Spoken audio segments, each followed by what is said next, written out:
Hey guys, Larry Elford here. I'd like to tell you what I learned in the investment game, how your investment advisor can fake their license, their credentials, and their duty to you, the investor, and how that can harm you. But I'm not going to ask you to take my word for any of this because you really don't know who I am.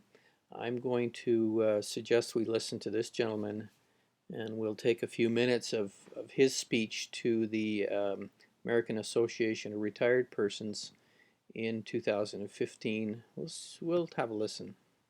If you are working hard, if you're putting away money, if you're sacrificing that new car or that vacation so that you can build a nest egg for later, you should have the peace of mind of knowing that the advice you're getting for investing those dollars is sound, that your investments are protected, that you're not being taken advantage of. And the challenge we've got is right now there are no uniform rules of the road that require retirement advisors to act in the best interests of their clients. And that's hurting millions of working and middle class families. There are a lot of very fine financial advisors out there, but there are also financial advisors who receive backdoor payments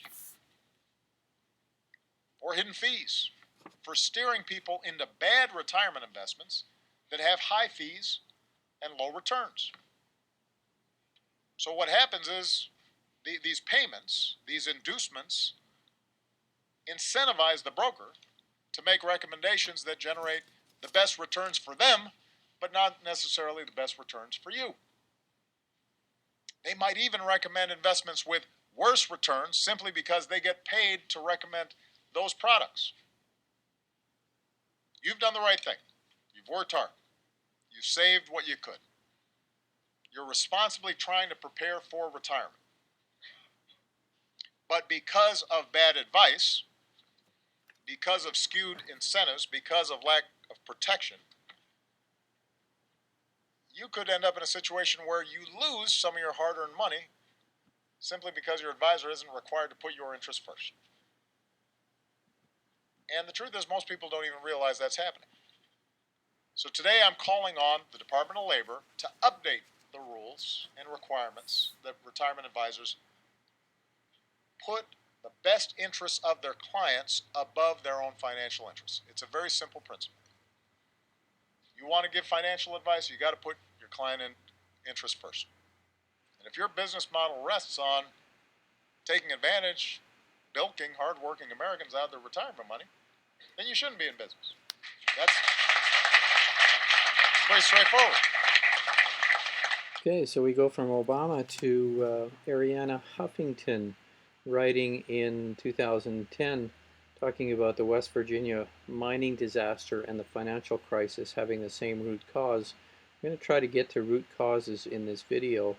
She's saying the economic collapse has not killed people, but has gradually destroyed millions of lives. Both calamities occurred because elected officials who should have been creating a regulatory system that protects working families instead created a system that protects the corporations it was meant to watch over. She goes on a little further on to say disasters, both mining and financial, are going to keep happening until we reevaluate our priorities and force our elected officials and the regulators they pick to put the public interest above the special interests of their lobbyists in Washington. Let's jump over to the Securities and Exchange Commission. We've heard from Obama and Arianna Huffington. What does the SEC say in this investor bulletin titled Making Sense of Financial Professional Titles? What you need to be aware of is that financial professional titles and licenses are not the same. A financial professional may use various titles whether or not he or she is registered or licensed with a regulatory authority. So the SEC doesn't endorse any financial professional titles, and they say, do not rely on a title to determine whether a financial professional has the expertise that you need. They're making it very clear that titles and licenses can be very deceptive, and you could have a financial professional telling you what their title is, which is a made-up term, and it is entirely different than what their license is, which is a legal term. Let's go to another document, which is the Regulation of Investment Advisors by the U.S. Securities and Exchange Commission. This is a really cool one. It gives you an information piece on what is an investment advisor and the definition of investment advisor, and I would point you to the spelling of the words advisor here.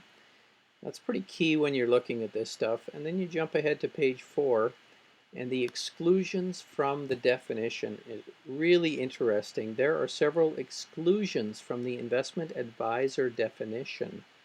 Okay, and scroll down and see the exclusions. Number 1, brokers and dealers are excluded. Broker-dealer agents can rely on the exclusion, and brokerage customers. It's stated that a broker-dealer does not have to treat its customers as advisory clients simply because it's registered under the Advisors Act. Next, we're going to the SEC investor publication titled Protect Your Money, Checking Out Brokers and Investment Advisors. Again, note the spelling of the word advisors, please. They're being very clear that brokers and brokerage firms are a different category than investment advisors. And you have to be very clear about that as well, because it's your money and the duties are terribly different, or the obligations of these two are quite a bit different on how they can treat you and help or harm you. We can jump to the next part of the regulatory circus. This is FINRA, Financial Industry Regulatory Authority. This is their Broker Check website. You go on Broker Check to find out how a person is registered, whether or not they're a broker or an advisor. Remember, the brokers are exempt from the advisor rules, so you'd like to know whether your broker is a broker or advisor. They're going to be using a title of advisor, spelled with an O, to dodge the law on this particular one in the Securities Act and hide the fact that they're just a broker and they don't owe you the duty of care that you would like them to, and they would like you to believe they have. Back to FINRA page again, titled Choosing an Investment Professional, and they talk about investment advisors over here and they talk about brokers over there. And investment advisors, what they say are they are purposely spelled with an E. Brokers are the people who call themselves advisor, and you'll generally find them spelled with an O so that they're not putting themselves into this legal category, which is under the Securities Act. There's a bit of a ruse here, and I understand if it takes you a little while to spot it. So the person who is calling themselves advisor, spelled with an O, is usually licensed as one of these guys, if you check with FINRA, Broker Check. And they're trying to suggest to you that they're under the Securities Act as an advisor with a public protective duty to put your interest ahead of theirs. I think I've taken up enough of your time with this. If you'd like to learn a little bit more of it, go to Investment Advisor Bait and Switch. Get your money back. It's on my channel, Larry Elford, on YouTube. And I'll play this out for a minute here. And the other half will be in the pockets of your broker and his company. So then you say, but my advisor is here to protect me from financial harm. And here's where I have to stop that comment and say, I'm so glad you brought up that advisor protecting you idea, because that's the foundation for the bait and switch. I'll stop you right there and say thanks very much for listening. I hope you'll find my channel on YouTube. There's a number of videos there, and I hope you'll learn a little bit more and connect with me on Twitter.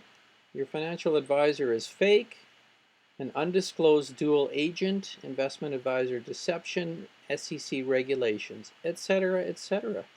There's a lot of things we can do here to make the world a little bit better place, and I'd sure appreciate working with you.